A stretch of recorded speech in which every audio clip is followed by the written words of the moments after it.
Hello everybody, welcome to my new video. Today I'm gonna break down a project that I did recently. You can check it out on my Behance and also on my Instagram. The whole project for me was dedicated to learning how to properly light up transparent objects, cosmetics objects, and really reflective objects. And I think this is a perfect example for that. So I'm going to break down how I made the bubbles, how I made the liquids, and how I made the overall lighting and rendering.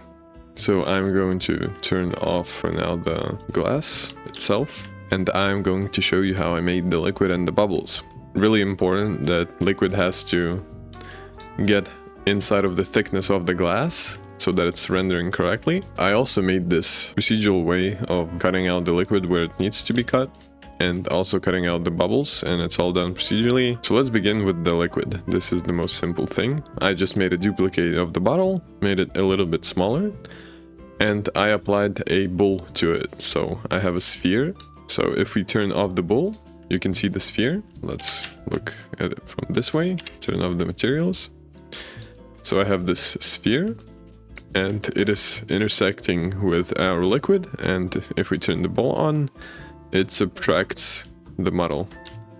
If we turn also off the remesh and the subdivision, as you can see, without the modifiers, it's looking kind of not really good. And this is why exactly I put a remesh after the bowl and then I subdivided it.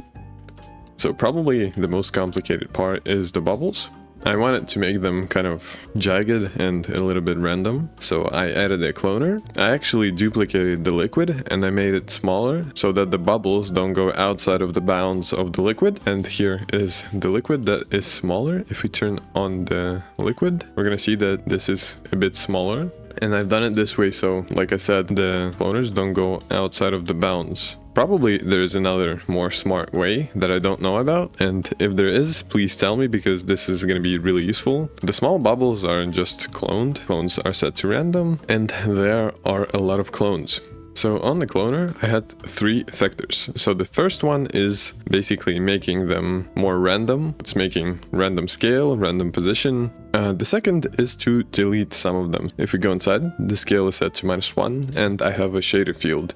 The shader field is just a simple noise field, as you see, changing everything. If we change the seed, the bubbles are going to change the position, and all it does is just deletes a little bit of them. So it's not going to look like a capsule shape, it's going to look a little bit more natural. For the big ones, basically I had the same thing. So I had different modifiers. I had the random one, and the second one is also random. Probably I just made the scale a little bit random because, as you see, one is much smaller than the other ones. So I kind of played a lot with that. And as you probably noticed, I had a third effector, and this is delete. This is going to delete all of the spheres. So once we move the field that is inside of this plane effector, the spheres are going to be set to the scale of 0. And I have a really contrasty remapping.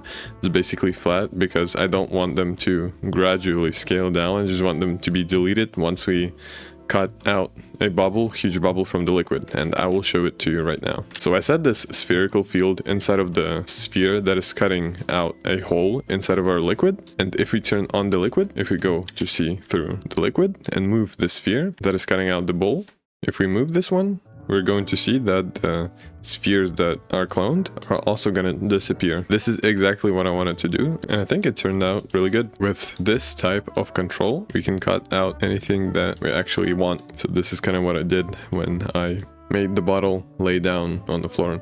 I also want to talk about the brush I made. It was a pretty simple thing to do, but I think that some people are going to be interested in that. So I have this simple shape for the brush itself, and I had this polygon selection. So I just selected those polygons where I want the clones to be, and I saved that selection. So you can go to select and store selection, and I made a cloner with just a simple plane. If you go inside the cloner, you can see the plane is just a simple rectangle. I made a cloner object to an object, and I just placed in the selection tab the selection that I made.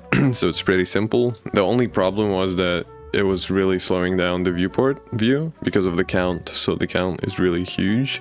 So I had to go into the viewport mode and set it to points. Let's continue to the lightning. The lightning was a bit of experimental because this was one of my first projects where I fully concentrated on lightning transparent stuff. So let's turn off all of the lights. I'm going to turn the lights one by one, and I'm going to explain which one does what. So we have the first light, it is a side light, and it's making this really nice gradient. On really reflective stuff, I personally like making those gradients because they look really cool and you can see the shape of the cylindrical object or spherical object. And this gradient is really easily done. You can create a shader graph. And in the shader graph, just place a ramp. This ramp, you just place it inside of the general color of your physical light or any other light that you have. I made it really contrasty. You can play with it. So the second light was a light from the left side. I also made this with the shader graph. If we go inside of it, you can see that I also have a ramp, but this ramp is a little bit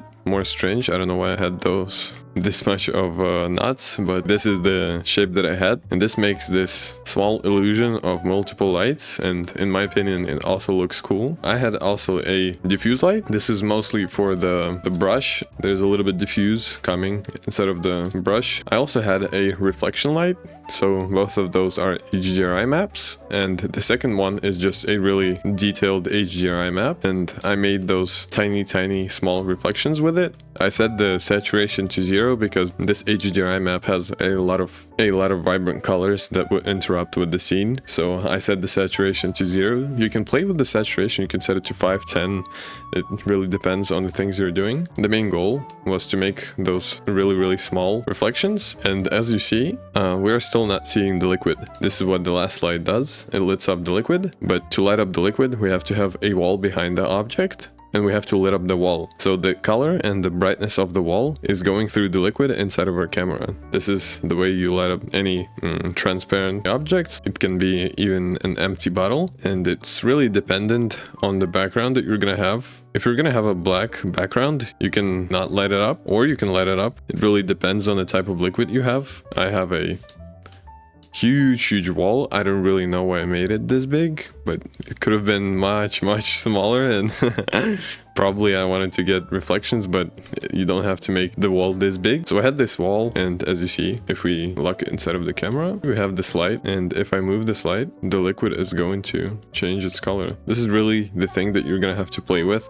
So for the materials, the glass material is pretty simple. I had a little bit of displacement. So I had a large noise and a small noise, and they are really tiny displacements. So 0.1 and 0.04, and both of them are getting blended by almost, well, you can go 0.5. All is going inside of displacement. Obviously we are using the Redshift tag with the geometry and displacement overrides. For the color, I had a ramp. This is kind of white and little orange. To make them go the way that I wanted, I set it through a UV projection.